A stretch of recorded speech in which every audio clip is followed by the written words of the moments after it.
next question here. I find myself getting angry at things lately. I have no patience. I'm sure this is common. I've had 2 losses this summer alone, but it doesn't feel good to find everything frustrating. Yeah, I hear you, Justine. Well, I do hear you. This is why in our comments and when Max and I were talking a moment ago, I think it's helpful to realize that those who are in grief are in a way in a more truthful place, a bigger place, a more exquisite place.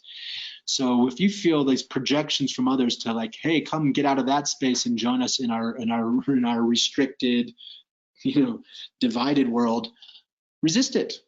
And that's easy to say, but resist it. You are in a bigger, in a way, better place. Better because it doesn't kick anything out. It doesn't kick anybody out.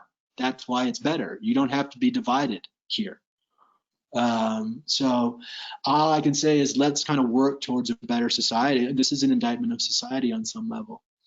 And with anger's tough. I mean, I think it's important that if you find yourself lashing out, that you circle back and say, hey, I'm sorry, I wasn't angry at you for blah, blah, blah. I'm really reacting to my dad's death or whatever it is. I think communication is really, really, really key here. But it's not surprising that you're angry at this time. And it's not surprising you have no patience. These are really, really difficult times.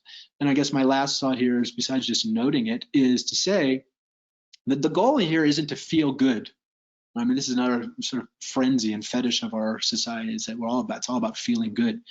No, the idea here is to build out our capacity to feel anything, even everything. Let's not make an enemy of hard feelings.